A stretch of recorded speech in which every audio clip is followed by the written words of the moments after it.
Hi, welcome to Book Club as we begin a new book, Pippi Longstocking by Astrid Lindgren, one of my favorite fiction, fun books to read as a kid. So we're going to begin with Chapter 1. Pippi moves into Villekulla. Way out at the end of a tiny town where an old overgrown garden, and in the garden was an old house, and in the house lived Pippi Longstocking. She was 9 years old, and she lived there all alone. She had no mother and no father. And that was, of course, very nice because there was no one to tell her to go to bed just when she was having the most fun, and no one who could make her take cod liver oil when she preferred caramel candy. Once upon a time, Pippi had a father of whom she was extremely fond. That means she liked a lot. Naturally, she had a mother too. But that was so long ago that Pippi didn't remember her at all. Her mother had died when Pippi was just a tiny baby and lay in a cradle and howled so that nobody could go anywhere near her. Pippi was sure that her mother was now up in heaven watching her little girl through a peephole in the sky, and Pippi often waved at her and called, "Don't you worry about me, I'll always come out on top." Pippi had not forgotten her father. He was a sea captain who sailed on the great ocean, and Pippi had sailed with him in his ship until one day her father was blown overboard in a storm and disappeared. But Pippi was absolutely certain that he would come back. She would never believe that he had drowned. She was sure he had floated until he landed on an island inhabited by cannibals, and she thought he had become the king of cannibals and went around with a golden crown on his head all day long. "My papa is a cannibal king. It certainly isn't every child who has a stylish papa," Pippi used to say with satisfaction. "And as soon as my papa has built himself a boat, he will come and get me, and I'll be a cannibal princess. Hi ho! Won't that be exciting?" Her father had bought the old house in the garden many years ago. He thought he would live there with Pippi when he grew old and couldn't sail on the seas any longer. And then this annoying thing had happened, that he was blown into the ocean, and while Pippi was waiting for him to come back, she went straight home to Villekulla. That was the name of the house. It stood there ready and waiting for her. One lovely summer evening, she had said goodbye to all the sailors on her father's boat. They were all fond of Pippi, and she was of them. "So long, boys," she said, and kissed each one on the forehead. "Don't you worry about me. I'll always come up on top." Two things she took with her from the ship: a little monkey whose name was Mr. Nilsson. He was a present from her father, and a big suitcase full of gold pieces. The sailors stood upon the deck and watched as long as they could see her. She walked straight ahead without looking back at all, with Mr. Nilsson on her shoulder and her suitcase in her hand. "A remarkable child," said one of the sailors as Pippi disappeared in the distance. He was right. Pippi was indeed a remarkable child. The most remarkable thing about her was that she was so strong. She was so very strong that in the whole wide world there was not one single police officer as strong as she. Why, she could lift a whole horse if she wanted to, and she wanted to. She had a horse of her own that she had bought with one of her gold pieces the day she came home to Villekulla. She had always longed for a horse, and now here he was, living on the porch. When Pippi wanted to drink her afternoon coffee there, she simply lifted him down into the garden. Besides Villekulla was another garden and another house. In that house lived a father and a mother and two charming children, a boy and a girl. The boy's name was Tommy and the girl's name was Annika. They were good, well brought up, and obedient children. Tommy would never think of biting his nails, and he always did exactly what his mother told him to do. And Annika never fussed when she didn't get her own way, and she always looked pretty in her little well-ironed cotton dresses. She took the greatest care not to get them dirty. Tommy and Annika played nicely with each other in the garden, but they had often wished for a playmate. While Pippi was still sailing on the ocean with her father, they often hung over the fence and would and say to each other, "Isn't it silly that nobody ever moves into that house? Somebody ought to live there, somebody with children." On that lovely summer evening, when Pippi for the first time stepped over the threshold of Villekulla, Tommy and Annika were not at home. They had gone to visit their grandmother for a week, and so they had no idea that anybody had moved into the house next door. On the first day after they came home, again they stood by the gate looking onto the street, and even then they didn't know that there actually was a playmate so near. Just as they were standing there considering what they should do and wondering whether anything exciting was likely to happen, or whether it was going to be one of those dull days when they couldn't think of anything to play, just then the gate of Villekulla opened and a little girl stepped out. She was the most remarkable girl Tommy and Annika had ever seen. She was Miss Pippi Longstocking, out for her morning promenade. This is the way she looked. Her hair, the color of a carrot, was braided in two tight braids that stuck straight out. Her nose was the shape of a very small potato and was dotted all over with freckles. It might be admitted that the mouth under this nose was a very wide one with strong white teeth. Her dress rather unusual. Pippi herself had made it. She had meant it to be blue, but there wasn't quite enough blue cloth, so Pippi had sewed little red pieces on it here and there. On her long, thin legs she wore a pair of long stockings, one brown and the other black, and she had a pair of black shoes that were exactly twice as long as her feet.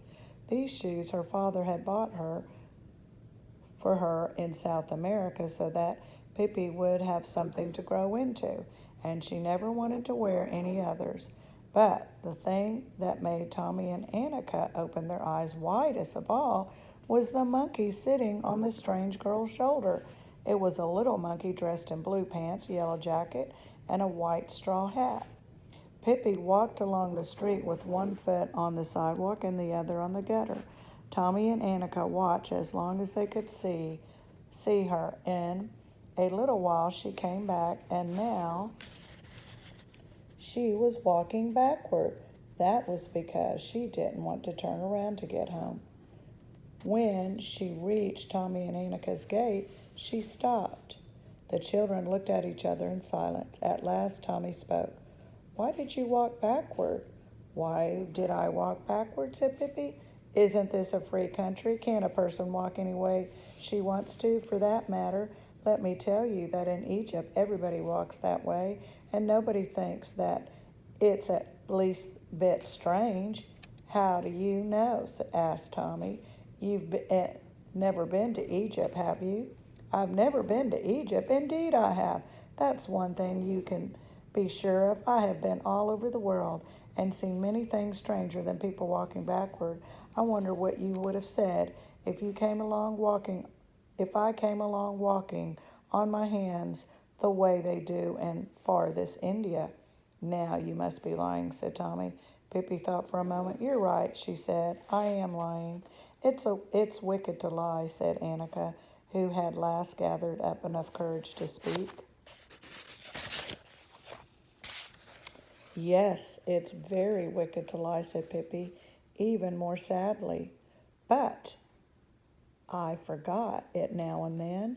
And how can you expect a little child whose mother is an angel and whose father is king of Cannibal Island and who herself has sailed on the ocean all her life? How can you expect her to tell the truth always? And for that matter, she continued, her whole freckled face lightening up, let me tell you that in Congo there is not a single person who tells the truth. They lie all day long. Begin at 7 in the morning and keep until sundown. So, if I should happen to lie now and then, you must try to excuse me and to remember that it is only because I stayed in Congo a little too long. We can be friends anyway, can't we? Oh, sure, said Tommy, and realized suddenly that this was not going to be one of those dull days. By the way, why couldn't you come and have breakfast with me? Asked Pippi. Well, why not? Said Tommy. Come on, let's go. Oh, yes, let's, said Annika.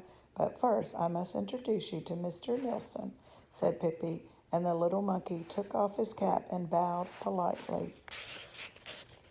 Then they all went in through Villekulla's tumble-down garden gate along the gravel path bordered with old moss-covered trees, really good climbing trees.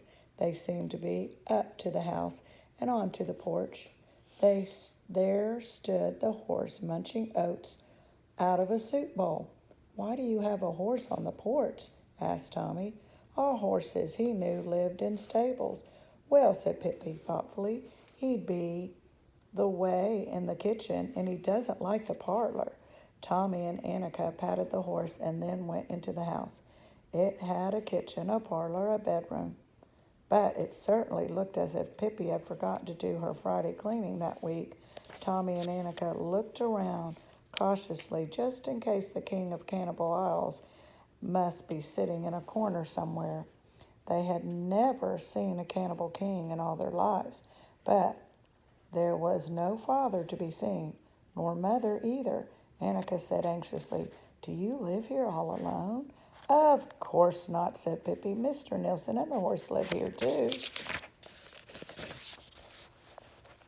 Yes, but I mean, don't you have a mother and a father here? No, not in the least tiny bit of one, said Pippi happily. But who tells you when to go to bed at night and things like that, said Annika. I tell myself, said Pippi. First I tell myself in a nice, friendly way, and then I don't mind. I tell myself again more sharply, and if I still don't mind, then I'm in for a spanking. See? Tommy and Annika didn't see it at all, but they thought maybe it was a good way. Meanwhile, they had come into the kitchen and Pippi cried, Now we're going to make a pancake. Now there's going to be a pancakey. Now we're going to fry a pancakey. Then she took 3 eggs and threw them up in the air. One fell on her head and broke so that the yolk ran into her eyes, but the other she caught skillfully in a bowl where they smashed to pieces. I always did hear that egg yolk was good for the hair, said Pippi, wiping her eyes. You wait. Here she is, Miss Pippi, making pancakes and making a big mess. And see, mine, we all soon began to grow so fast it will crackle.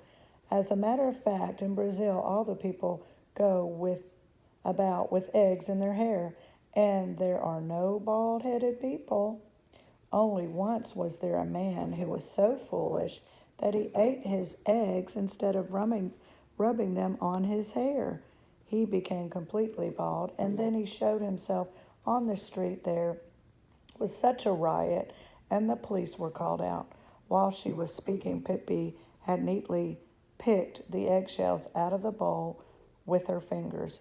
Now she took a bath brush that hung on the wall and began to beat the pancake batter so hard that it splashed all over the walls.